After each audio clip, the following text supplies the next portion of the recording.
ഈ ഇല്ലാതാകുമ്പോഴാണല്ലോ ഒരാളുടെ പ്രസക്തി നമ്മൾ തിരിച്ചറിയുന്നത്.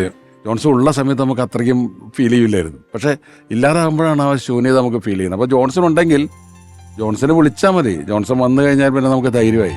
വെള്ളാരപ്പൂമലമേലെ പൊൻകിണ്ണം നീട്ടി നീട്ടി ആകാശപ്പൂമുടി ചൂടി മുകിലാരപ്പട്ടു ചുറ്റി. മാഷൊന്നും മിണ്ടുന്നില്ല. പ്രൊഡ്യൂസറെടുത്തോ ഈ ഡയറക്ടറെടുത്തോ ഒന്നും ചോദിക്കാതെ അപ്പൊ തന്നെ സൈഡിലിരിക്കുന്ന മാഷിന്റെ സാധാരണ ഫോണിൽ റിങ്, ജോൺസാ ഒന്ന് ഇങ്ങോട്ട് വരണം കേട്ടോ. നീ ജോൺസനെ വരുത്തിട്ട് ഈ പാട്ട് കൊടുത്തിട്ട് ഇവന്മാര് പറയുന്നത് നാളെ ചെയ്തു കൊടുക്കണം എന്നാ പറയുന്നത്. നീ എന്തെങ്കിലും ചെയ്തു കൊടുത്തേക്ക് കേട്ടോ. ക്രിസ്മസ് ആയിട്ട് യേശുവിനെ പറ്റി പാടിയാൽ മതി, പാട്ട് യേശുവിനെ. അപ്പൊ ഇവര് പാടുന്നത് മനസ്സിനകത്തൊരു പെണ്ണ് മയിൽപീലി കണ്ണെന്നുള്ള പാട്ടാണ്. ആ പെണ്ണൊക്കെ യേശു ആക്കി. അപ്പൊ ആ പെണ്ണ് പാടി ജോൺസൺ എന്ത് ചോദിച്ചാൽ മനസ്സിനകത്ത് മയിൽപീലി യേശു ഇങ്ങനെ പാടി എഴുതപ്പെട്ടിട്ടുണ്ട്.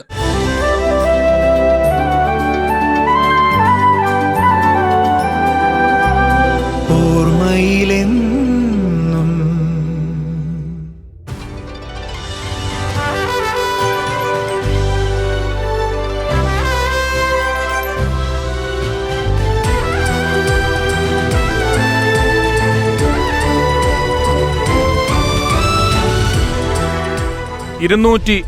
ോളം ചിത്രങ്ങളിലെ 600-ലധികം ഗാനങ്ങൾ, 300-ലധികം സിനിമകളുടെ പശ്ചാത്തല സംഗീതം, പശ്ചാത്തല സംഗീതത്തിനും സംഗീതത്തിനുമായി 2 ദേശീയ പുരസ്കാരങ്ങൾ, 3 സംസ്ഥാന പുരസ്കാരങ്ങൾ. തൃശൂരിലെ ചർച്ച് കൊയറുകളിൽ നിന്നാണ് ആ കൗമാരക്കാരന്റെ പ്രതിഭയ്ക്ക് ആദ്യം കയ്യടി ലഭിച്ചത്.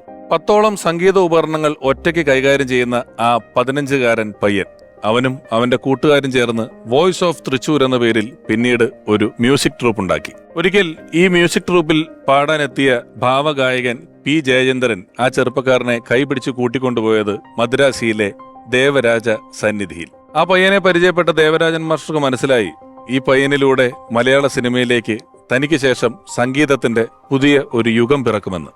1975 മുതൽ 2011 വരെയുള്ള കാലയളവിൽ മലയാള ചലച്ചിത്ര സംഗീതത്തിൽ ഒരു സുവർണ അധ്യായം എഴുതിവെച്ച മഹാപ്രതിഭ, ഏതോ ജന്മകൽപ്പനയിൽ ഭൂമിയിലേക്ക് വന്ന് പൊന്നുരുകും പാട്ടുപൂക്കാലങ്ങൾ സമ്മാനിച്ച് ദേവാങ്കണങ്ങളിലേക്ക് മടങ്ങിപ്പോയ ഒരാൾ. ഓർമ്മയിലെന്നും പ്രിയപ്പെട്ട ജോൺസൺ മാഷ്.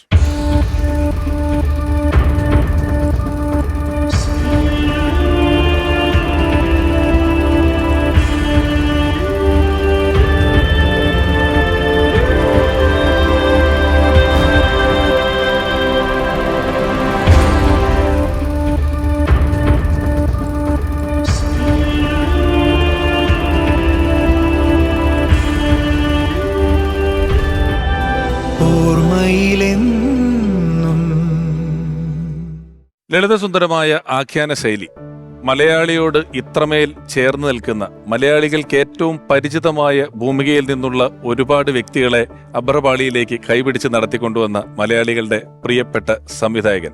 ജോൺസൺ മാഷോടൊപ്പം ഒരുപാട് മികച്ച ചിത്രങ്ങൾ നമുക്ക് സമ്മാനിച്ച മലയാളികളുടെ അഭിമാനമായി മാറിയ സംവിധായകൻ. ഓർമ്മയിലെന്നും ജോൺസൺ മാഷ് എന്ന ഈ പരമ്പരയിലേക്ക് ആദ്യം സ്വാഗതം ചെയ്യുന്നു സ്നേഹപൂർവ്വം, ബഹുമാനപൂർവ്വം പ്രിയപ്പെട്ട സത്യൻ അന്തിക്കാട് സാർ.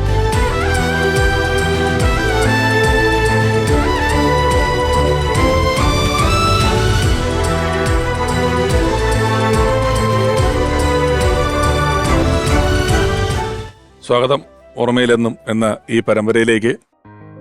സത്യൻ അന്തിക്കാട് സാറിന്റെ ഒരു ടെലിവിഷൻ പരിപാടിയിലെ സാന്നിധ്യം എന്ന് പറയുന്നത് വളരെ അമൂല്യമായ ഒരു കാര്യമാണ്.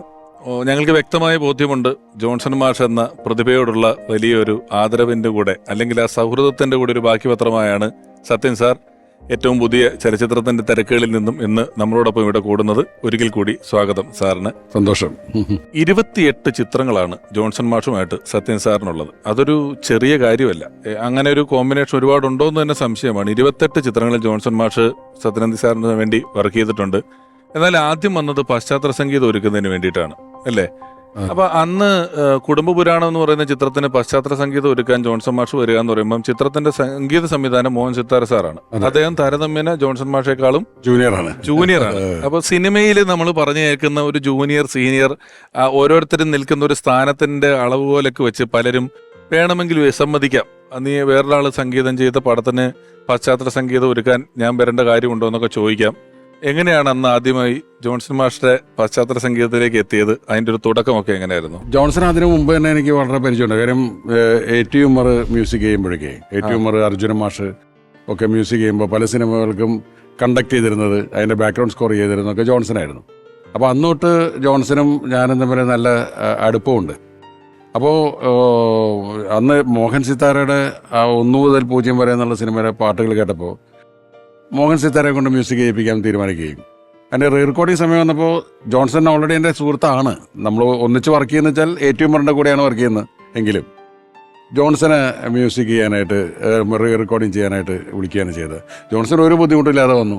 ഒന്നുമില്ല, ഈ വക യാതൊരു പ്രശ്നങ്ങളും. ഞാൻ പലപ്പോഴും പറയാറുണ്ട്, ഈ സാധാരണഗതിയിൽ ഒരു മ്യൂസിക് ഡയറക്ടർ വേറെയാണെങ്കിൽ പശ്ചാത്തല സംഗീതം ഒരുക്കുന്ന ആളുകൾ പലപ്പോഴും ഈ മ്യൂസിക് ഡയറക്ടറുടെ പാട്ടുകൾ പശ്ചാത്തല സംഗീതത്തിൽ യൂസ് ചെയ്യാനായിട്ട് ചില മടിയുള്ളവരുണ്ടാവും. നമ്മൾ നോക്കുക, അമരം മ്യൂസിക് ചെയ്തിരിക്കുന്ന രവീന്ദ്രനാണ്. അതിൽ രവീന്ദ്രന്റെ പല പാട്ടുകളും റീ റെക്കോർഡിങ്ങിൽ ഉണ്ട്. ജോൺസൺ സംഗീതം മാത്രമാണ്, ജോൺസൺ അതിന്റെ സംഗീതത്തിന് മാത്രം അടിമയാണ്, അല്ലാതെ ഈഗോടെ അല്ല. കുടുംബ പുരാണം എന്ന ചിത്രം തൊട്ട് തുടങ്ങുന്നതൊരു പുരാണം എന്ന് വാക്ക് നമുക്ക് പറയാനുള്ള ഘനത്തിലുള്ള ജീവിതാനുഭവങ്ങളാണ്. മലയാളികൾ നെഞ്ചിലേറ്റിയ ഒരുപാട് സിനിമകളുടെ, ആ സിനിമകളുടെ സംഗീതത്തിന്റെ ഒക്കെ കഥകളാണ്. സാർ, കേൾക്കാം, ഇരിക്കും.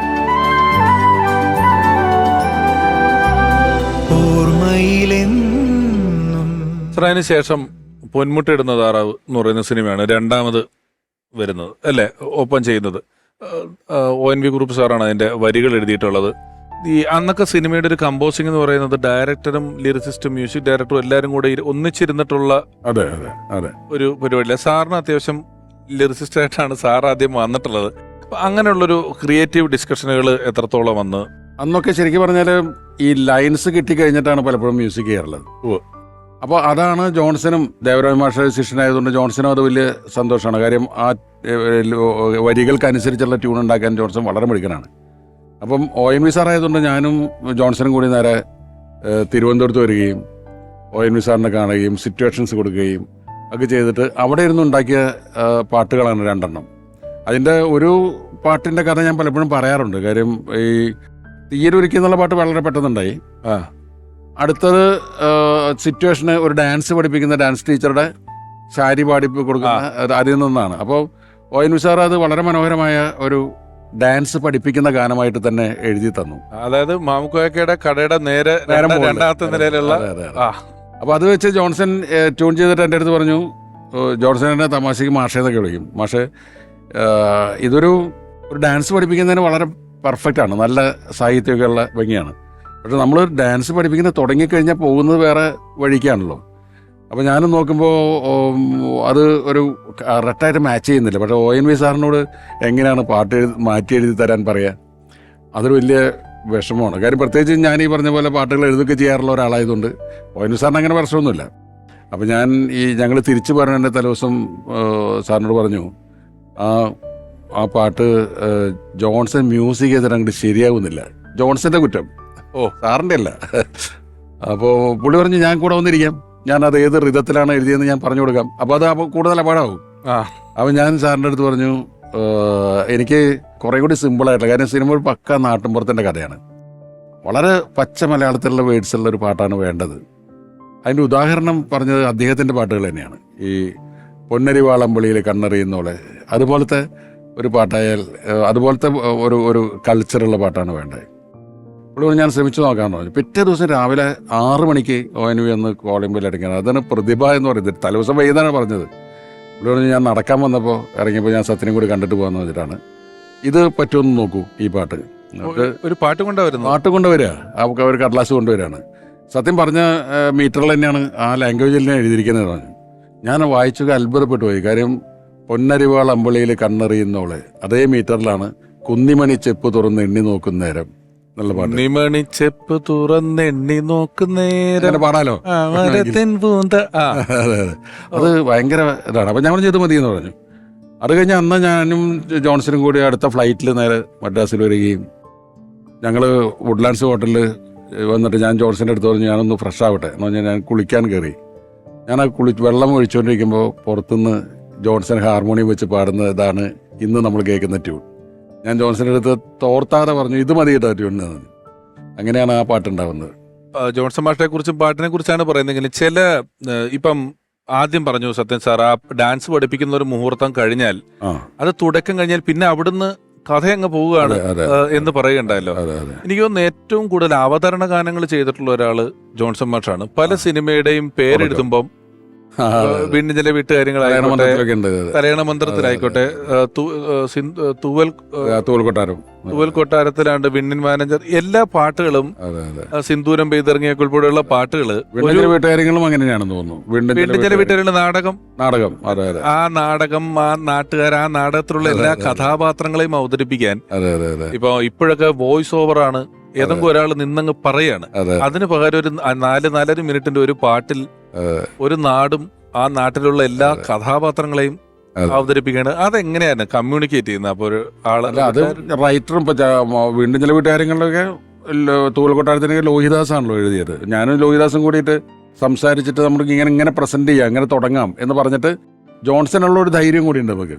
ജോൺസൺ ആകുമ്പോൾ ആ പടത്തിന്റെ കൾച്ചറിനനുസരിച്ച രീതിയിൽ ആ സോങ് കൊണ്ടു, ആ സോങ് കഴിയുമ്പോഴേക്കും ഓഡിയൻസ് സെറ്റാവും. ഇത് എങ്ങനെയുള്ള സിനിമയാണ്, നാട് മനസ്സിലാവും. അപ്പൊ ആ രീതിയിലേക്ക് കൊണ്ടുപോകാം എന്ന് വിചാരിച്ചിട്ട് ബോധപൂർവം ചെയ്യുന്നത് തന്നെയാണ്. അപ്പോൾ ജോൺസൺ എന്ന് പറയുന്നത് നമ്മുടെ ഒരു ശക്തിയാണ്, ഒരു മ്യൂസിക്കിന്റെ. ശരിക്കും പറഞ്ഞാൽ ഈ ഇല്ലാതാകുമ്പോഴാണല്ലോ ഒരാളുടെ പ്രസക്തി നമ്മൾ തിരിച്ചറിയുന്നത്. ജോൺസൺ ഉള്ള സമയത്ത് നമുക്ക് അത്രയ്ക്കും ഫീൽ ചെയ്യില്ലായിരുന്നു, പക്ഷെ ഇല്ലാതാകുമ്പോഴാണ് ആ ശൂന്യത നമുക്ക് ഫീൽ ചെയ്യുന്നത്. അപ്പോൾ ജോൺസൺ ഉണ്ടെങ്കിൽ ജോൺസനെ വിളിച്ചാൽ മതി. ജോൺസൺ വന്നു കഴിഞ്ഞാൽ പിന്നെ നമുക്ക് ധൈര്യമായി. പലപ്പോഴും കമ്പോസിങ് നമ്മുടെ സ്ക്രിപ്റ്റ് കംപ്ലീറ്റ് ആവുന്നതിനൊക്കെ മുമ്പ് തന്നെ നമ്മൾ കമ്പോസിങ് സ്റ്റാർട്ട് ചെയ്യും. കാരണം പാട്ടുകൾ പോലും, പാട്ടുകളുടെ ഈണം ചെയ്യുന്നത് പോലും നമ്മളെ ഇൻസ്പയർ ചെയ്യും സീൻസ് ഉണ്ടാക്കാനായിട്ട്. അപ്പോൾ അത് കാരണം ജോൺസൺ ഇതിൻ്റെ ഒരു ഭാഗമാണ്. പിന്നെ അതുപോലെ അപാര ഹ്യൂമർ സെൻസ് ആണ് ജോൺസന്. നമുക്കൊരു സിറ്റുവേഷൻ പറഞ്ഞു കൊടുത്താൽ അതിനോട് ചെയിനായിട്ടുള്ള കോമഡികൾ, ചില അനുഭവങ്ങൾ പുള്ളി പറയും. ജോൺസൺ ഒരു മ്യൂസിക് ചെയ്യുന്നു എന്ന് മാത്രമേ ഉള്ളൂ, നമ്മുടെ ടോട്ടൽ ഡയറക്ടോറിയൽ ടീമിന്റെ അംഗമാണ്. ഞാനൊരു ഇന്റർവ്യൂലോ വായനയിലോ എവിടെ കണ്ടിട്ടുള്ള ഒരു സാധനം, എനിക്കൊന്ന് മൈനാക പൊന്മുടിയിലോ മറ്റേ വിഷ്വല് പറഞ്ഞിട്ടുണ്ട്. അങ്ങനെ അത് റെക്കോർഡ് ചെയ്യുന്ന സമയത്താണ്. റെക്കോർഡിങ്ങിന്റെ ദിവസമാണ് ഓർക്കസ്ട്ര ലൈവ് ഇൻസ്ട്രുമെന്റ്സ് ആണ്. ഇന്ന് പലർക്കും അത് അറിയില്ലല്ലോ. റെക്കോർഡിംഗ് ദിവസം രാവിലെ തിയേറ്ററിൽ വന്നു കഴിഞ്ഞാൽ വയലിൻസും മറ്റേ എല്ലാ ഇൻസ്ട്രുമെന്റേഴ്സും വന്നിട്ടുണ്ടാവും. അവരെയൊക്കെ വിളിച്ചിരുത്തി പുള്ളി മ്യൂസിക് നോട്ട്സ് എഴുതിയിട്ട് അവിടെ വെച്ചിട്ടാണ് അത് ബാക്ക്ഗ്രൗണ്ട് സ്കോർ ചെയ്യുന്നത്. തലേദിവസം ചെയ്യില്ല, തലേദിവസം ശരിയാവില്ലടോ എന്ന് പറയും. ഞാൻ പറയും ഒന്ന് ഇല്ല, അത് അവിടെ ഇരുന്ന് വേറെ കൂടെ ഇരുന്ന് ചെയ്താലേ എനിക്ക് വരുള്ളൂ എന്ന് പറയും. അവിടെ വിളിച്ച് തന്നെ എഴുതിയിട്ട് സത്യ എങ്ങനെയാണ് ഈ പാട്ട് തുടങ്ങാൻ പോകുന്നത്, ഞാൻ എങ്ങനെ തുടങ്ങുന്നത് ഞാൻ ആലോചിച്ചിട്ട് പോലില്ല. കാര്യം ഷൂട്ട് ചെയ്തിട്ടില്ലല്ലോ, പാട്ട് കിട്ടിയിട്ടാണ് നമ്മളത് ചെയ്യാമെന്ന് വിചാരിച്ചിട്ട്. അതിൻ്റെ ഓപ്പനിങ് എങ്ങനെയായിരിക്കും, പാട്ടിൻ്റെ ഓപ്പനിങ്. അപ്പോൾ ഞാൻ പറഞ്ഞു, അപ്പോഴാണ് ഞാൻ ആലോചിക്കുന്നത്. ഞാൻ പറഞ്ഞു ഓപ്പനിങ് എന്ന് പറഞ്ഞ് ജയറാം എന്തായാലും കുറെ തല ഷേവ് ചെയ്യുന്നതെന്നാണ് ആ പാട്ട് ആരംഭിക്കുന്നത്. അപ്പോൾ ഞാൻ പറഞ്ഞു കുറെ തലകളായിരിക്കും, മൊട്ടത്തലകളിൽ നിന്നായിരിക്കും സ്റ്റാർട്ട് ചെയ്യുക, മതി എന്ന് പറഞ്ഞു. അത് ഇപ്പം നമുക്ക് അതിൻ്റെ റിതം തുടക്കത്തിൽ കേൾക്കുമ്പോൾ ആ തബലയിൽ സ്റ്റാർട്ട് ചെയ്യുമ്പോൾ ശരിക്കും ആ മുട്ടത്തിലേക്ക് വളരെ സിങ്കാണ്.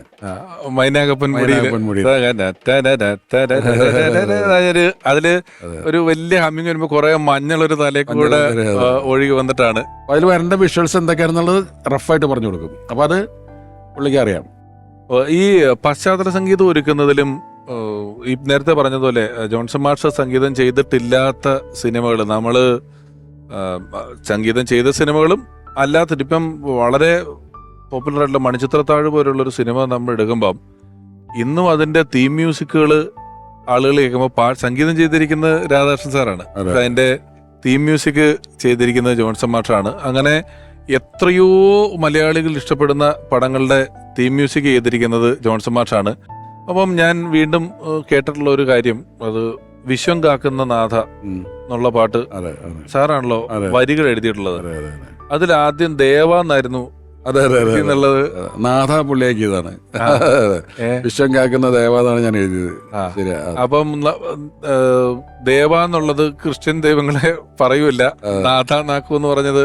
അതെ അതെ, വിശ്വം കാക്കുന്ന നാഥ വിശ്വയിക നായക അകാരത്തിലാണ് അവസാനിക്കുന്നത്. ദേവ എന്നുള്ളതിനേക്കാളും കുറച്ചും കൂടി ഫോഴ്സ് ഉണ്ടാവും അതിനൊന്ന്. പിന്നെ നാഥൻ എന്നുള്ള വാക്ക് ഉപയോഗിക്കുന്നതാണ് നല്ലത്. ഞാൻ ശരിക്കും പറഞ്ഞാൽ ആ പാട്ട് എഴുതിയത് ഒരു ഡെമ്മി പാട്ടായിട്ട് എഴുതിയതാണല്ലോ. ആ പാട്ട് ആ പടത്തിൽ ഉപയോഗിക്കാൻ വേണ്ടി എഴുതിയതായിരുന്നില്ല. കാര്യം ഞാൻ കമ്പോസിങ്ങിന് വന്നിട്ട് സമയത്ത് കുറെ കച്ചേരികൾ നടന്നു. കൈതപ്പുറം തമ്മനമ്പുരി ആ സമയത്ത് കുറെ മ്യൂസിക് കച്ചേരികൾ നടത്തുന്ന കാലമാണ്. അപ്പോൾ തിരുമേനിക്ക് വരാമെന്ന് പറഞ്ഞ ദിവസം വരാൻ സാധിച്ചില്ല. അപ്പോൾ ജോൺസൺ 2 ദിവസം പണിയില്ലാതിരുന്നപ്പോൾ ജോൺസൺ ഇറിറ്റേറ്റഡ് ആയി. മാഷെ എന്നാൽ ഞാൻ ഒന്ന് പോയി വന്നാലോ എന്നൊക്കെ ചോദിച്ചു. ഷൊർണൂർ വെച്ചിട്ടാണ്. അപ്പോൾ ജോൺസൺ ഒരു പണി കൊടുക്കാൻ വേണ്ടിയിട്ട് ഈ സബ്ജക്റ്റ് എനിക്ക് അറിയാവുന്നതുകൊണ്ട് ഞാൻ പറഞ്ഞു ആ പ്രാർത്ഥനാ ഗാനം ഏകദേശം ഇതുപോലെ ആയിരിക്കും വരിക, എന്നിട്ട് വേണമെങ്കിൽ നമുക്ക് ആ ട്യൂൺ കൊടുത്താൽ തിരുമേനെ കൊണ്ട് എഴുതിപ്പിക്കാമല്ലോ എന്ന് വിചാരിച്ചിട്ടാണ്. അതിന് വേണ്ടിയിട്ട് ഞാൻ എഴുതി കൊടുത്ത വരികളാണ്. അപ്പോൾ അതിമനോഹരമായിട്ട് ജോൺസൺ അത് ട്യൂൺ ചെയ്തു. വിശ്വം കേൾക്കുന്നു. അത് കേട്ടപ്പോൾ എനിക്ക് ഭയങ്കര ഫീൽ തോന്നി. പക്ഷേ എങ്കിലും അത് തിരുമേനി എഴുതാനുള്ള പാട്ടാണ്. അപ്പോൾ ആ പാട്ട് ജോൺസൺ ട്യൂൺ ചെയ്ത് കഴിഞ്ഞാൽ അന്ന് കൈതപ്പുറം വന്നു. കൈതപ്പുറം വന്നപ്പോൾ ഞാൻ പറഞ്ഞു ഇതാണ് ആ സിറ്റുവേഷൻ, പാട്ട് തിരുമേനി എഴുതിയാൽ മതി. ഇത് കേട്ടോണ്ട് തിരുമേനി പറഞ്ഞു പാട്ട് ഇത് മതി, മറ്റേ പാട്ട് ഞാൻ എഴുതിക്കൊള്ളാന്ന് പറഞ്ഞു. അങ്ങനെ ഫിറ്റ് ചെയ്ത പാട്ടാണത്. അതെ. എപ്പോഴെങ്കിലും ഈ വരി എഴുതുന്ന സത്യനന്ദിക്കാടിനെ കുറിച്ച് ജോൺസൺ മാസ്റ്റർ അഭിപ്രായം പറഞ്ഞിട്ടുണ്ടോ? എഴുതിയിട്ടുണ്ടല്ലോ ഇഷ്ടം പോലെ. ജോൺസൺ എൻ്റെ വരികൾ ഇഷ്ടമാണ്. അതായത് ഇപ്പം തൂവൽ കൊട്ടാരത്തിലും ഞാനൊരു പാട്ട് എഴുതിനായിരുന്നു, തങ്കനൂപുരമോ. അതെ, അതായത് പുള്ളി പറയും താൻ എഴുതുന്നത് വളരെ ഡയറക്റ്റ് ഫ്രം ദി ഹാർട്ടാണെന്ന് പറയും. അതായത് അതിൽ വേറെ കാവ്യ കൽപ്പനകളൊക്കെ കുറവായിരിക്കും. ഇപ്പം നേരെ വരികൾ ആർക്കും കേട്ടാൽ മനസ്സിലാകുന്ന വിശ്വം കാക്കുന്ന നാഥ വിശ്വയിക നായക ആത്മാവിലിരിയുന്ന തീയണയ്ക്കു അതിന് ആത്മചൈതന്യം, അതിൽ വേറെ സാഹിത്യമില്ല കാര്യമായിട്ടുള്ളത്. അപ്പോൾ അത്തരം സാധനങ്ങളൊക്കെ ഇപ്പോൾ ഒരു നിമിഷം തരുമൊക്കെ അങ്ങനെയായിരുന്നല്ലോ, ഓ മൃദലൊക്കെ അങ്ങനെയായിരുന്നല്ലോ, പെട്ടെന്ന് ഡയറക്റ്റായിട്ട് കമ്മ്യൂണിക്കേറ്റ് ചെയ്യുന്നതാണ്. അതുകൊണ്ട് ജോൺസൺ അത് ഇഷ്ടമായിരുന്നു. ജോൺസൺ മാഷ് ആണെങ്കിലും എത്രയോ അധികം ലിറിസിസ്റ്റുകളുടെ കൂടെ വർക്ക് ചെയ്തിട്ടുണ്ട്. എനിക്ക് തോന്നുന്നു മേലെ പറമ്പിലാൻ വീട് എന്ന് പറയുന്ന ചിത്രത്തില് കണ്ണദാസൻ എന്ന് പറയുന്ന തമിഴിലെ വലിയ എഴുത്തുകാരനാണ്. ആ ഒരു പാട്ടിന്റെ ഇടയിൽ ഒരു 4-5 വരികളെ ഉള്ളെങ്കിലും അത് എഴുതിയിട്ടുള്ളത് അവിടെയും പറക്കിയിട്ടുണ്ട്. നമ്മള് വരികളെ കുറിച്ചും വരികളുടെ പാട്ടിലെ പ്രസക്തിയെക്കുറിച്ചും എഴുത്തിനെ കുറിച്ചും ഒക്കെ പറഞ്ഞ സ്ഥിതിക്ക് ഒരു ലിറിസിസ്റ്റ് നമ്മളോടൊപ്പം ഇപ്പം ഓർമ്മ പങ്കുവെക്കുന്നതിന് വേണ്ടി എത്തുകയാണ്. നിരവധി ഗാനങ്ങളിലൂടെ നമുക്ക് വളരെ പരിചിതനായ എഴുത്തുകാരൻ ജോൺസൺ മാസ്റ്റർ ജീവിതത്തിലും പ്രത്യേക പങ്കുവഹിച്ചിട്ടുള്ള ഒരാൾ സ്നേഹപൂർവ്വം സ്വാഗതം ചെയ്യുന്നു, പ്രിയപ്പെട്ട RK ദാമോദരൻ മാസ്റ്റർ.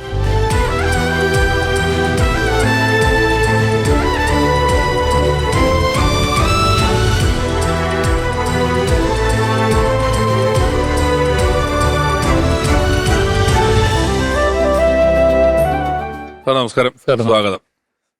സത്യനന്ദിക്കാട് സാറുമായിട്ട് ഇങ്ങനെ പാട്ടുകളെയും വരികളെയും കുറിച്ച് കൃത്യം പറഞ്ഞ് അവിടെ എത്തി, വരികളെ കുറിച്ച് പറഞ്ഞെത്തി. എങ്ങനെയായിരുന്നു ജോൺസൺ മാഷുമായിട്ടുള്ള ആദ്യത്തെ ഒരു കാണലൊക്കെ ഓർമ്മയുണ്ടോ? ജോൺസൺ മാഷെ കാണലെന്ന് പറയുന്നത് ഒരു ആകസ്മികതയാണ്. വർഷങ്ങൾക്ക് മുമ്പ് 79 ഒരു ദിവസം ഈസ്റ്റ്മാൻ ആന്റണിയുടെ ഒരു പടം, ചെറിയൊരു പടമാണ്, ഇണയെ തേടി എന്ന് പറഞ്ഞിട്ട്. അതിനൊരു ചെറിയൊരു കവിത ടൈറ്റില് ഇണയെ തേടുക എന്ന് പറയുന്ന എല്ലാം പ്രഭാതം, പ്രദോഷം, നദി, കടല്, ഇങ്ങനെ എല്ലാം പ്രകൃതിയിലെല്ലാം ഇണയെ തേടിക്കൊണ്ടിരിക്കുന്നു എന്നൊരു കൺസെപ്റ്റിലൊരു കവിത എഴുതാൻ മറന്നു. ചെറിയൊരു ബ്ലാക്ക് ആൻഡ് വൈറ്റ് പടമാണ്. സിൽക്ക് സ്മിത അഭിനയിച്ചാണ്. ഈസ്റ്റ്മാൻ ആന്റണി ആദ്യമായിട്ട് ചെയ്യണം. അപ്പം ഇങ്ങനെ പറഞ്ഞ എൻ്റെ അടുത്ത് വന്ന് കല്ലൂർ ഡെന്നീസും ഉണ്ടായിരുന്നു. അപ്പോൾ കല്ലൂർ ഡെന്നീസ് ദേവരായ മാസ്റ്ററായിട്ട് അന്ന് ഏറ്റവും അടുപ്പമുള്ള മനുഷ്യനാണ്. ദേവരായ മാസ്റ്റർ എന്ന് വെച്ചാൽ ഒരു ഭീകരനാണെന്ന് എല്ലാവർക്കും ഒരു മുമ്പിലിരിക്കാൻ പോലും പറയില്ല നമ്മൾ ചെന്ന് കഴിഞ്ഞാൽ. അപ്പോൾ ഈ ഞാൻ കണ്ടേക്കണെന്ന് വെച്ചാൽ കല്ലൂർ ഡെന്നീസ് മാഷിൻ്റെ ഈ മഹാലിംഗപുരത്തുള്ള കംതാർ നഗറിൽ വീട്ടിൽ ചെന്ന് കഴിഞ്ഞാൽ മാഷ് ഒരു ലുങ്കി മാത്രമേ എടുത്തിട്ടുണ്ടാവുള്ളൂ, ഷർട്ട് ഇട്ടുണ്ടാവില്ല.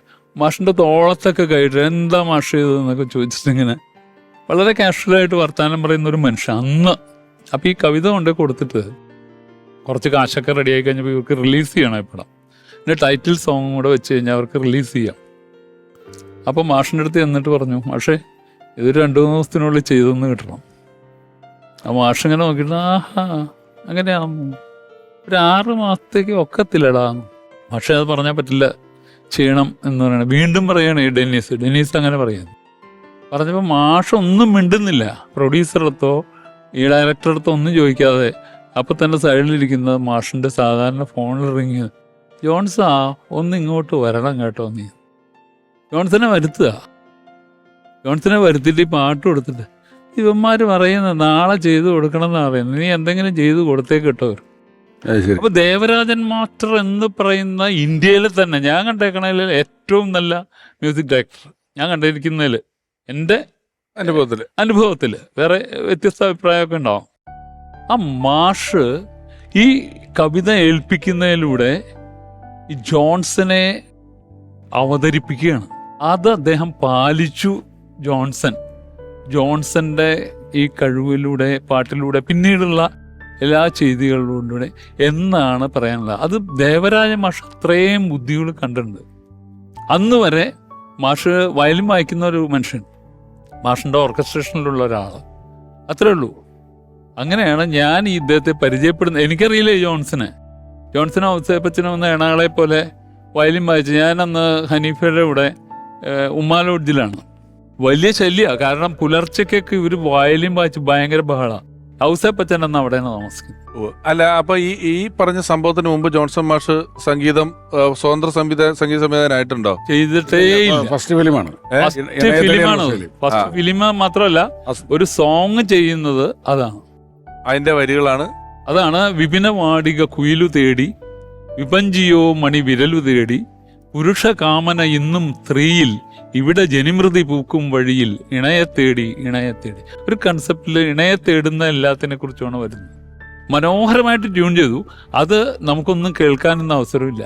കാരണം അതിൻ്റെ ഇവിടെ പോലും അതിൻ്റെ ഒരു പ്രിന്റ് പോലും കിട്ടാനില്ല. ഞാൻ അതിൻ്റെ പാട്ട് എടുത്ത് വെക്കണം. ജോൺസൺ തന്നെ എന്നോട് ചോദിച്ചിട്ടുണ്ട് ഇതെവിടെ കിട്ടും. ഞാൻ ഈസ്റ്റ്വാനെ കൊണ്ട് അന്വേഷിച്ചു, ആർക്കൈവ്സിലൊക്കെ പോയി നോക്കി. ഈ പ്രിന്റ് പോലും ഇല്ല, പാട്ടുമില്ല എന്നുള്ളതാണ് ഒരു ദുരന്തം. ഇപ്പം ദാമോദരൻ സാർ പറഞ്ഞതുപോലെ അന്ന് അപ്പുറത്തെ മുറിയില് വയലിൻ വായന ഉണ്ടെന്ന് പറഞ്ഞല്ലോ. ഔസേപ്പച്ചൻ സാറും സംഘവും ചേർന്ന് അവതരിപ്പിക്കുന്ന വയലിൻ നമുക്കിപ്പോ ജോൺസൺ മാസ്റ്ററുടെ സമകാലീനനും സുഹൃത്തും ഒരേ നാട്ടുകാരനുമൊക്കെ ആയിട്ടുള്ള സംഗീത സംവിധായകൻ, നിരവധി പാട്ടുകളിലൂടെ നമുക്ക് പ്രിയപ്പെട്ട ഔസേപ്പച്ചൻ സാറ് ജോൺസൺ മാഷെ ഓർക്കുന്നു. ജോൺസന്റെ ഒരു പ്രത്യേകത ഒറ്റ വാക്കിൽ പറയുകയാണെങ്കിൽ, ഇപ്പം മലയാള സിനിമാ സംഗീത ചരിത്രം എടുത്തു കഴിഞ്ഞാൽ അതിൽ ഏറ്റവും വലിയ ഒരു മൈൽ സ്റ്റോണാണ്. നമുക്ക് പഴയ കാലത്ത് ദേവരാജൻ മാഷ്, ദക്ഷിണാമൂർത്തി സ്വാമി, പിന്നെ ബാബുക്ക തുടങ്ങിയ ഒട്ടനവധി ഗ്രേറ്റ് മാസ്ട്രോസ്, മ്യൂസിക് ഡയറക്ടേഴ്സ് നമ്മുടെ മുൻഗാമികളുണ്ടായിരുന്നു. ആ കാലത്തിൽ നിന്നൊരു ചേഞ്ച്, നമ്മൾ മൊത്തത്തിൽ സിനിമാ സംഗീതത്തിനെ കുറിച്ച് പറയുമ്പോൾ അതിൻ്റെ നമ്പർ 1 അതിൻ്റെ വക്താവ് ജോൺസൺ തന്നെയാണ്. കാരണം വേറൊന്നുമില്ല, സിനിമാ സംഗീതം എന്ന് പറഞ്ഞു കഴിഞ്ഞാൽ പാട്ടുകൾ മാത്രമൊന്നുമില്ല. സാധാരണ അന്ന് കാലത്തെ ആൾക്കാർ മ്യൂസിക് എന്ന് പറഞ്ഞു കഴിഞ്ഞാൽ പാട്ടാണെന്ന് ധരിച്ചിരുന്ന കാലം ഉണ്ടായിരുന്നു. ഒരു സിനിമയുടെ ഏറ്റവും വലിയ വിജയത്തിന് ആകുന്ന ഒരു ഘടകം എന്ന് പറയുന്നത് അതിൻ്റെ ബാക്ക്ഗ്രൗണ്ട് സ്കോറാണ്. നിങ്ങൾ ഇംഗ്ലീഷ് സിനിമയൊക്കെ കണ്ടിട്ടില്ല? ഇംഗ്ലീഷ് സിനിമയിൽ പാട്ട് എവിടെയുള്ള ഏതെങ്കിലും ചില മ്യൂസിക്കൽ സബ്ജക്റ്റിന് മാത്രമേ പാട്ടുണ്ടാവുള്ളൂ, അല്ലെങ്കിൽ പാട്ടില്ല. അതിലും മ്യൂസിക് ഉണ്ടല്ലോ. ഓസ്കാർ അവാർഡ് കിട്ടുന്ന മ്യൂസിക്കുകൾ അതിലുണ്ട്. അതൊക്കെ എന്ന് പറയുന്നത് ബാക്ക്ഗ്രൗണ്ട് സ്കോറാണ്. ഈ ബാക്ക്ഗ്രൗണ്ട് സ്കോറിനൊരു പുതിയ ശൈലി കൊണ്ടുവന്നത് ജോൺസനാണ്. ഇന്നും ആ ജോൺസൺ ചെയ്ത ആ റീറെക്കോർഡിങ്ങുകളെ വെല്ലുന്ന ഒരുപാട് മ്യൂസിക്കൽ ഇമ്പോർട്ടൻസ് ഉള്ള മ്യൂസിക്കൽ സൗണ്ടിങ് ഉള്ള വ്യത്യസ്തതയുള്ള മ്യൂസിക്കൊക്കെ ഇന്ന് ഉണ്ടാക്കുന്നുണ്ട്. ഞാനും കുറച്ചൊക്കെ ശ്രമിച്ചിട്ടുണ്ട്. പക്ഷേ ഒരു സിനിമയ്ക്ക് വേണ്ടുന്ന ഏറ്റവും ഉചിതമായിട്ടുള്ള ബാക്ക്ഗ്രൗണ്ട് സ്കോർ നൽകുന്നതിൽ ഇന്നും ജോൺസനൊക്കെ വെച്ച് വയ്ക്കാൻ ആരും ഉണ്ടായിട്ടില്ല എന്നുള്ളതാണ്.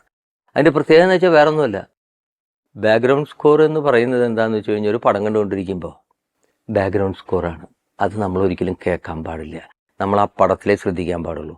ജോൺസൻ്റെ ഏതൊരു പടം, എല്ലാ പടങ്ങളും നല്ലത്, ഇനിയിപ്പോൾ മോശമായ പടം എടുത്തു നോക്കിയോളൂ, അതിൽ ബാക്ക്ഗ്രൗണ്ട് സ്കോർ എന്താണ്, അതിലെന്താണ് വായിച്ചിരിക്കണതെന്ന് നമുക്ക് നൊട്ടേറ്റ് ചെയ്യാമെന്ന് വിചാരിച്ച് ഇരുന്ന് കഴിഞ്ഞാൽ പാനിങ് നോട്ട് ബുക്ക് എടുത്ത് വെച്ച് കഴിഞ്ഞാൽ കേൾക്കത്തില്ല, നമ്മൾ പടത്തിലേ ശ്രദ്ധിക്കുള്ളൂ. ഇതൊരു മാജിക്കാണ്. 28 സിനിമകളെന്ന് പറയുന്നതിൻ്റെ ഒരു കാലപരിധിയും എണ്ണവും വളരെ കൂടുതലാണ്. ഇപ്പം ആമുഖത്തിൽ സംസാരിച്ചപ്പം സത്യൻ സാറ് തന്നെ പറഞ്ഞു, പലരും പറയും മാറ്റാം, അല്ലെങ്കിൽ നമ്മൾ വീണ്ടും വീണ്ടും വീണ്ടും ആവർത്തിക്കുന്നതിൻ്റെ ഒരു പ്രശ്നമുണ്ടല്ലോ. നമ്മൾ വീണ്ടും വീണ്ടും ആവർത്തിക്കുമ്പോഴാണല്ലോ ഒരുപോലെ ആവും. നമ്മളെപ്പോഴും സിനിമയ്ക്കാണെങ്കിൽ വേണ്ടത് പുതുമയുമാണ്. എങ്ങനെയാണ് ആവർത്തിക്കുകയും പുതുമ കണ്ടെത്തുകയും ചെയ്യുന്നത് എന്നുള്ളത് ആലോചിച്ചിട്ടുണ്ടോ? അല്ല, അത് ഒരു സംവിധായകൻ്റെ രീതിയും എൻ്റെ അഭിരുചിയും ഏറ്റവും കൂടുതൽ മനസ്സിലാക്കുന്ന സംഗീത സംവിധായകനാകുമ്പോഴാണ് നമുക്ക് ആവർത്തിക്കാൻ തോന്നുന്നത്. ക്യാമറാമാൻ വിപിൻ മോഹൻ എൻ്റെ 30ഓളം സിനിമകൾക്ക് ക്യാമറ വർക്ക് ചെയ്തു. കാര്യം ഞാൻ മനസ്സിൽ ആഗ്രഹിക്കുന്ന വിധത്തിലുള്ള വിഷ്വൽസാണ് വിപിൻ ചെയ്യുന്നത്. അതേപോലെ തന്നെയാണ് ശ്രീനിവാസനും ജോൺസനും ഒക്കെ. ഞാൻ ഏറ്റവും കൂടുതൽ റിപ്പീറ്റ് ചെയ്യുന്നത് എനിക്കത് വളരെ കംഫർട്ടബിളാണ്. കാര്യം ഞാനൊരു സിറ്റുവേഷൻ പറഞ്ഞു കൊടുത്തു കഴിഞ്ഞാൽ ആ സിനിമയിൽ എന്താണ് വേണ്ടതെന്നുള്ളത് അവർക്ക് മനസ്സിലാവുകയും അത് തന്നെ നമുക്ക് തിരിച്ചു തരികയും ചെയ്യുന്നതാണ്. അതിൽ ജോൺസന്റെ ഒരു അപാരം എടുക്കാണ്. ജോൺസന് 2-3 കാര്യങ്ങൾ വെച്ചാൽ, ഒന്ന്, നല്ല സാഹിത്യബോധമുണ്ട്. ഒരു ലിറിക്സ് കിട്ടിക്കഴിഞ്ഞാൽ അതിൻ്റെ വാക്കുകളുടെ അർത്ഥം, അതെവിടെ നിർത്തണം, എവിടെ ബ്രേക്ക് ചെയ്യണം, അതിൻ്റെ ഇടയിൽ വല്ല വരികൾ ആഡ് ചെയ്യണമെങ്കിൽ അത് ആഡ് ചെയ്യും, മനസ്സിലായില്ല, അല്ലെങ്കിൽ അതുപോലത്തെ കുറച്ച് വരികൾ വേണമെന്ന് പറയും. ONV സാറിൻ്റെ അടുത്തടക്കം പറഞ്ഞിട്ടുണ്ട്. അപ്പോൾ അങ്ങനെ ഉള്ള ഒരു ടാലൻ്റ് ഉള്ള ഒരാൾ ഒരു സിനിമയുടെ ഭാഗമാവുകയാണ്. ഒരാൾ സ്ക്രിപ്റ്റ് എഴുതുന്നു, ഒരാൾ മ്യൂസിക് ചെയ്യുന്നു, ഒരാൾ സിനിമോഗ്രാഫി ചെയ്യുന്നു, പക്ഷേ എല്ലാവരും ചെയ്യുന്നത് സിനിമയാണ്. അപ്പോൾ അത് വേറിട്ട് നിൽക്കുന്നില്ല. അതുകൊണ്ട് ആവർത്തനം നമുക്ക് എനിക്കങ്ങനെ വിരസമായിട്ട് തോന്നിയിട്ടില്ല. പക്ഷേ 10-25 ഒരു 20 സിനിമയൊക്കെ കഴിഞ്ഞപ്പോഴേക്കും പലരും എൻ്റെ അടുത്ത് തന്നെ പറഞ്ഞിരുന്നു, എല്ലാ സിനിമയും ഇങ്ങനെ ജോൺസനെ ഒന്ന് മാറ്റി വെറൈറ്റി ചെയ്ത് നോക്ക് എന്ന് പറഞ്ഞിട്ട് കുറേ. അപ്പോൾ ഞാൻ എപ്പോഴും എനിക്ക് ജോൺസൺ ചെയ്യുമ്പോഴാണ് തൃപ്തി കൂടുതലാവുന്നത്. പക്ഷെ എന്നിട്ട് ഞാൻ ജോൺസൻ്റെ അടുത്ത് ഒരിക്കൽ പറഞ്ഞിട്ടാണ് ഞാൻ ഇളയരാജയുടെ അടുത്തേക്ക് പോകുന്നത്. ആ ഒരു വാചകം ഞാൻ പലപ്പോഴും പറയാറുണ്ട്. പലപ്പോഴും നമുക്ക് സ്വർണ്ണ ലിപികളിൽ എഴുതി വെക്കേണ്ട ഒരു വാചകം ജോൺസൺ എന്നോട് പറഞ്ഞു എന്നുള്ളത്. അന്ന് ജോൺസൺ വളരെ കൂടുതൽ പടം ഇല്ലാത്ത സമയമാണ്. പക്ഷേ ഇളയരാജയെ കൊണ്ട് പറഞ്ഞ് ചെയ്യിപ്പിച്ചാൽ കൊള്ളാമെന്ന് എനിക്ക് ആഗ്രഹമുണ്ട്. ഞാൻ ജോൺസൻ്റെ അടുത്ത് വിളിച്ച് പറഞ്ഞു, ഞാനൊരു പടം ഇളയരാജയെ കൊണ്ട് ചെയ്യിക്കാൻ ആലോചിക്കുന്നു, ജോൺസന് വിഷമമില്ലെങ്കിൽ മാത്രം. ജോൺസൺ പറഞ്ഞത്, നിങ്ങൾ ധൈര്യമായിട്ട് ചെയ്യിക്കുക ഇളയരാജയെ കൊണ്ട്. ഇളയരാജ എന്നേക്കാൾ നല്ല മ്യൂസിക്കാരനാണ്. അത് ഒന്ന്. മറ്റൊന്ന് പറഞ്ഞു വെച്ചാൽ, എനിക്ക് വിഷമമുണ്ടോ, എനിക്ക് വേറെ കൂടുതൽ പടങ്ങളുണ്ടായിട്ടൊന്നുമില്ല. സിനിമയുള്ളത് കൊണ്ടാണ് നമ്മൾ സുഹൃത്തുക്കളായത്. ആ സൗഹൃദം നിലനിർത്താൻ സിനിമ വേണമെന്നില്ല. അങ്ങനെ പിന്നെ അതാണെങ്കിൽ പിന്നെ അത് സൗഹൃദം അല്ലല്ലോ. താൻ ധൈര്യമായിട്ട് ചെയ്യിക്കടോ.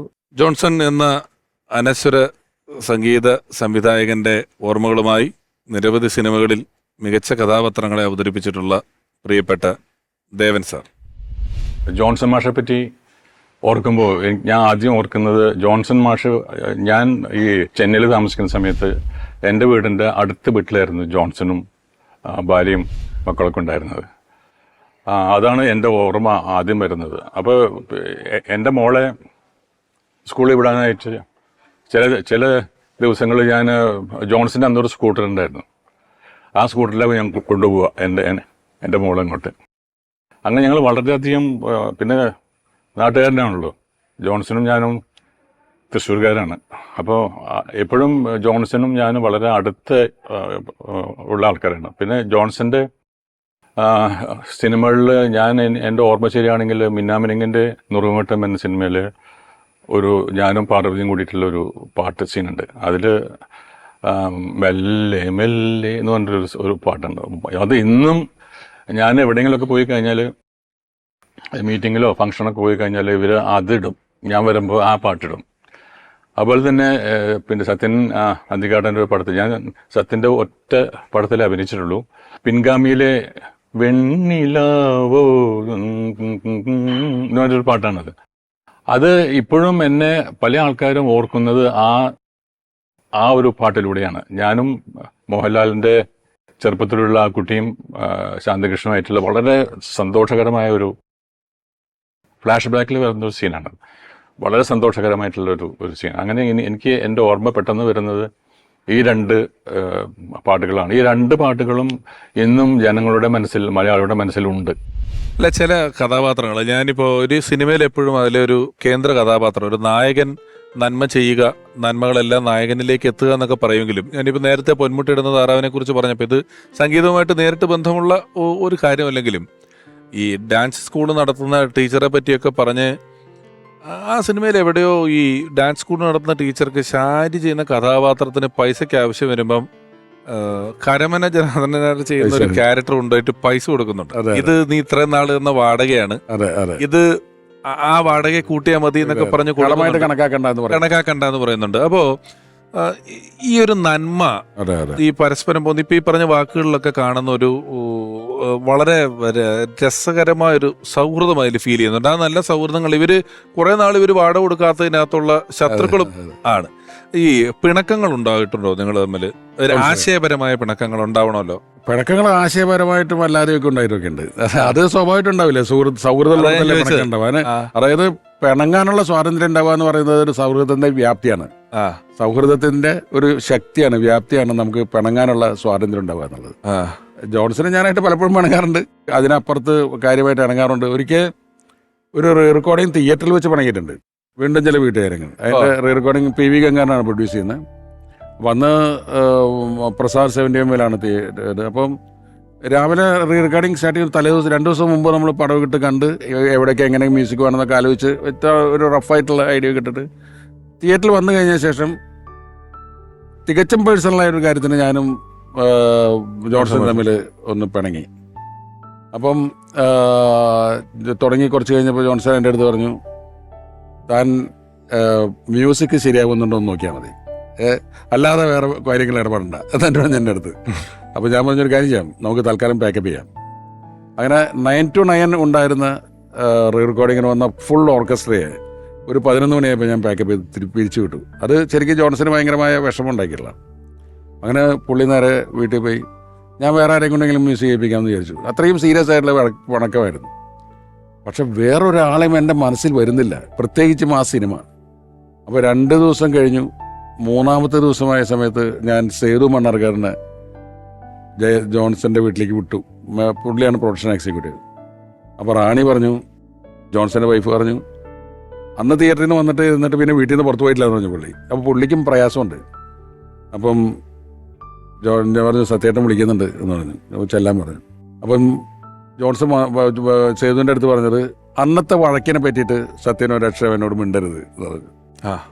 പോളണ്ടിനെ കുറിച്ച് സംസാരിക്കുന്നത് വേറെ എല്ലാ ഞാൻ പറഞ്ഞു, ഓക്കേ, മിണ്ടില്ല. അന്ന് നേരെ വന്നു, കനം പിടിച്ച മുഖത്തോടു കൂടി എൻ്റെ അടുത്തിരുന്നു. പക്ഷെ എൻ്റെ മനസ്സിനെ കരയിപ്പിച്ച ഒരു സന്ദർഭമാണ് അപ്പം ഉണ്ടായത് ആ റീലിൽ. അതായത് ഷൂട്ട് ചെയ്യുമ്പോൾ അന്നൊന്നും മോണിറ്ററൊന്നും ഇല്ലല്ലോ, ഷൂട്ട് ചെയ്തുകൊണ്ടിരിക്കുമ്പോൾ ഒരു ഡ്രീം സീക്വൻസ് ഉണ്ട്. അതായത് വീണ്ടും ചില കേട്ടുകാരങ്ങൾ കണ്ടിട്ടുള്ളവർക്ക് അറിയാമോ, സംയുക്ത വർമ്മയുടെ വീട്ടിലേക്ക് ജയറാം വരുന്നൊരു ഡ്രീം, ഒരു നാടക നെടുമുടി വീണു, ഞാൻ ദൂരെ പോയിട്ട് മുട്ട മേടിച്ചു വരാനൊക്കെ വന്നിട്ട് പോയി കഴിഞ്ഞ് ഇവർ രണ്ടുപേരും തനിച്ചാക്കിയിട്ട് ഡ്രമാറ്റിക് ആയിട്ട് ഇവർ രണ്ടുപേരും ദൂരത്തേക്ക് നടന്നു പോകും. അപ്പം ഞാനത് പിക്ചറൈസ് ചെയ്തിരിക്കുന്നത് ഒരു അമ്പിളി ചന്ദ്രനെയൊക്കെ കെട്ടി തൂക്കിയിട്ടിട്ട് ഒരു മരത്തിൻ്റെ ചോട്ടിലേക്ക് ഇവൻ നാടക നടനാണല്ലോ, അപ്പോൾ ഒരു നാടകീയമായിട്ടുള്ള ഒരു ഇതിൽ ഞാൻ വിപിൻ മോഹൻ്റെ അടുത്ത് പറഞ്ഞു, ഒരു ലെങ്തി ട്രോളിയിട്ടേക്ക് ഇവർ രണ്ടുപേരും നടന്നു പോകുമ്പോൾ നമുക്ക് പഴയ KPSC നാടകത്തിൽ മറ്റേ ഏതെങ്കിലും ഒരു നാടകഗാനത്തിൻ്റെ ബാക്ക്ഗ്രൗണ്ട് ജോൺസനെ കൊണ്ട് പാടിപ്പിക്കാം, മ്യൂസിക് പ്ലേ ചെയ്യിപ്പിക്കാം. അപ്പോൾ വിപിൻ അതുപോലെ തന്നെ കൊണ്ട് ആക്കി. അത് കഴിഞ്ഞ് വേറെ കുറേ ദിവസങ്ങൾ വേറെ സീൻ ഷൂട്ട് ചെയ്ത് ഈ വിവരം ഞാൻ മറന്നുപോയി. ഇത് ഞാൻ ജോൺസൻ്റെ അടുത്ത് പറഞ്ഞിട്ടേ ഇല്ല.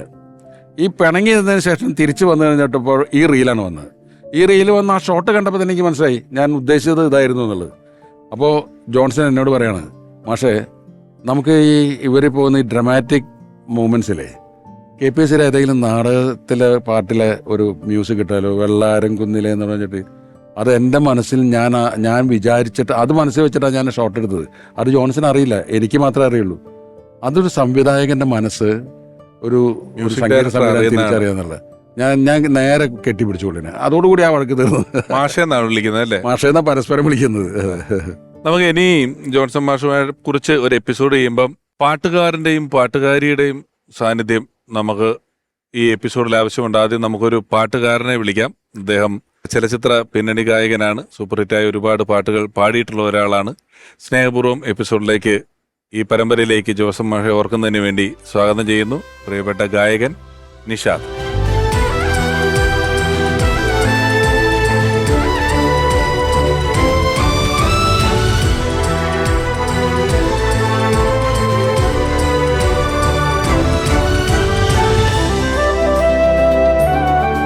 നിഷാദ്, സ്വാഗതം. Yes, thank you.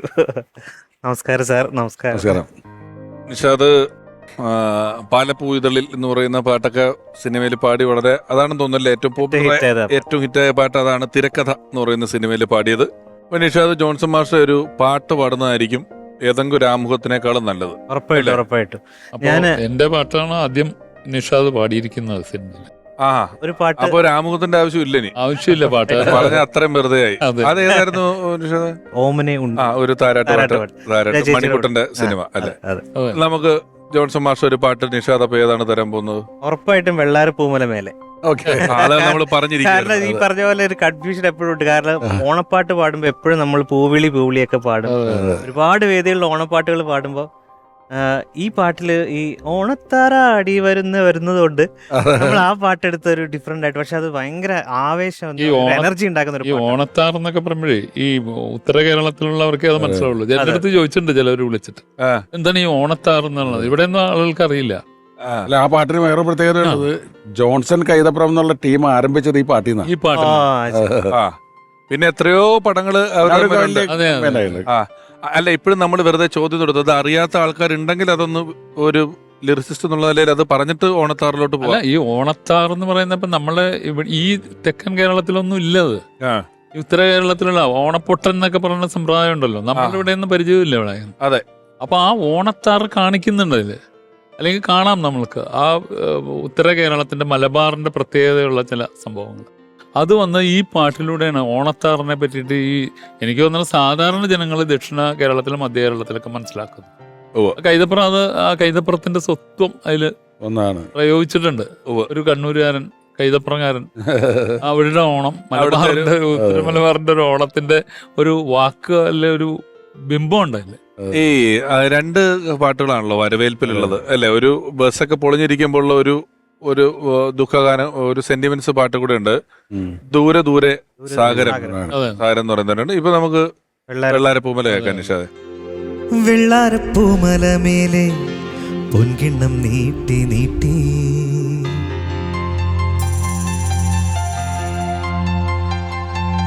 വെള്ളാരപ്പൂമലമേലെ പൊൻകിണ്ണം നീട്ടി നീട്ടി ആകാശപ്പൂമുടി ചൂടി മുകിലാരപ്പട്ടു ചുറ്റി ഓണത്താറാടി വരുന്നേ ഓണത്താറാടി വരുന്നേ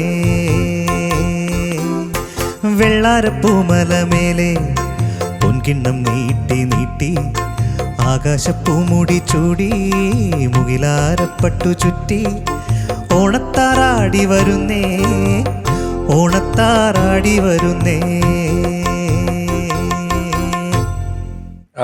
ഈ പാട്ടില് സിനിമയില് ഈ പാട്ടിൽ നമുക്ക് ജോൺസനെ കാണാം. അയ്യോ, അത് വളരെ കുറച്ച് ആൾക്കാർക്ക് മനസ്സിലാവുള്ളൂ. അതായത് ഞാൻ ഈ സിനിമ ഷൂട്ട് ചെയ്തുകൊണ്ടിരിക്കുന്ന സമയത്ത് റെക്കോർഡിങ് കഴിഞ്ഞിട്ട് ഞാനൊരു ഫൈനൽ മിക്സ് ചെയ്ത് ഞാൻ കേട്ടിട്ടുണ്ടെന്നില്ല. ജോൺസൺ അതുകൊണ്ട് ലൊക്കേഷനിൽ വന്നു, പാലക്കാട് വന്നു. അപ്പോൾ ഞാൻ ഷൂട്ട് ചെയ്തുകൊണ്ടിരിക്കുകയാണ്. ഫൈനൽ മിക്സ് എനിക്ക് പിന്നീട് കേട്ടാലും മതി. അപ്പോൾ ജോൺസൺ എന്തോ ഒരു ഒഴിവ് ദിവസം പോലെ അങ്ങനെ വന്നതാണ്. അപ്പോൾ നമ്മൾ അന്നത്തെ ഒരു പരിപാടി എന്ന് വെച്ചാൽ അന്ന് ഈ കാരവനൊന്നും ഇല്ലല്ലോ. അന്ന് നമുക്ക് ഷൂട്ടിങ്ങിന് ഞങ്ങളൊരു ബസ് വാങ്ങി സ്വന്തമായിട്ട്. ഈ അതിലെ ഗൾഫ് മോട്ടോഴ്സ് ഒരു ഡ്രൈവിംഗ് സ്കൂളിന്റെ വണ്ടി വാങ്ങിയതാണ്, വാടക കൊടുത്താൽ മുതലാവില്ല. അപ്പോൾ ആ ബസ്സിൽ തന്നെയാണ് രാവിലെ എല്ലാവരും ലൊക്കേഷനിൽ പോകുന്നത്. ഇപ്പോൾ രാവിലെ എല്ലാവരും കൂടി മോഹൻലാലും ശ്രീനിവാസനും ഇന്നസെന്റ് ആണ് പലപ്പോഴും ആ ബസ് ഓടിച്ചിരുന്നത്. ഇന്നസെന്റ് ബസ് ഓടിക്കാൻ പറ്റുമെന്ന് നമുക്ക് അറിയില്ലായിരുന്നു. ഇന്നസെന്റ് ഞാൻ ഓടിച്ചോളാം എന്ന് പറയും. ഞാൻ ഒരു ശീലമാവാൻ വേണ്ടിയിട്ട് ഇന്നസെന്റ് ബസ് ഓടിക്കും. അപ്പോൾ ഞങ്ങളെല്ലാവരും കൂടി ആ വണ്ടിയിൽ കയറി നമുക്ക് അത് കറക്റ്റ് ലൊക്കേഷൻ തരുമ്പോൾ ഒരു ആലിന്റെ ചവിട്ട് വരുമ്പോൾ ഈ സീൻ നമുക്ക് ഇവിടെ എടുത്താലോ വെച്ചാൽ അവിടെ വെച്ച് സീൻ എടുക്കും. അപ്പോൾ ആർട്ടിസ്റ്റിനെ റൂമിൽ നിന്ന് കൊണ്ടുവരേണ്ട ആവശ്യമില്ല. ഒരു ബസ് നിറച്ച ആർട്ടിസ്റ്റ്. ജോൺസൺ വന്നപ്പോൾ ജോൺസണോട് വണ്ടി കയറാൻ പറഞ്ഞു. അപ്പോൾ ആ ഫ്രെയിം വെച്ചപ്പോൾ ഞാൻ ജോൺസന്റെ അടുത്ത് പറഞ്ഞു, ജോൺസൺ ഒരു യാത്രക്കാരനായിട്ട് നിന്നേക്കെന്ന് പറഞ്ഞു. അപ്പോൾ ആ പാട്ടിന്റെ ഒരു ഘട്ടത്തിൽ മുമ്പിൽ ജോൺസൺ ഇങ്ങനെ ബസ്സിൽ നിൽക്കുന്ന ഒരു പീസ് കാണാം. ഈ പരിപാടി ഇപ്പം കുറച്ചധികം എപ്പിസോഡുകൾ കാണുന്ന പലരും, കാരണം ഇപ്പം MG സോമൻ സാറിന് ഡാൻസ് പഠിപ്പിക്കാനാണ് കമലഹാസൻ ആദ്യമായിട്ട് വന്നത്. അദ്ദേഹം കമലഹാസൻ സാറ് ഒരു ഡാൻസ് മാസ്റ്റർ അസിസ്റ്റന്റ് ആയിരുന്നു എന്ന് പറയുന്ന പോലുള്ള കഥകള്, കൊച്ചിൻ ഹനീഫൊക്കെ പാട്ട് പാടുന്നൊക്കെ ഇതിലിങ്ങനെ ഈ എപ്പിസോഡുകളിൽ പലരും പറഞ്ഞു കേട്ടപ്പോൾ നമ്മൾ പുറത്തിറങ്ങി കിടക്കുമ്പോൾ ചില ആൾക്കാർ ഈ പരിപാടിയെ പറ്റി പറയുന്ന ഏറ്റവും ഈ സിനിഫയിലായിട്ടുള്ള സിനിമയെക്കുറിച്ച് ഇങ്ങനെ ആഗ്രഹിച്ച് കിടക്കുന്ന ആളുകൾ പറയുന്നൊരു കാര്യം, ഒരുപാട് റെയർ ഇൻഫർമേഷൻസ് ആണ് ഈ പരിപാടിയിൽ വന്ന് പറഞ്ഞു വന്ന. അതിലൊന്നാണ് ഇപ്പൊ പറഞ്ഞത്. എത്ര പ്രാവശ്യം ഈ സിനിമയും പാട്ടും കണ്ടിട്ടുണ്ടാവില്ല. ഈ പാട്ട് കാണുമ്പോൾ നമ്മള് ഇനി ആ പാട്ട് കാണുമ്പോൾ നോക്കാം.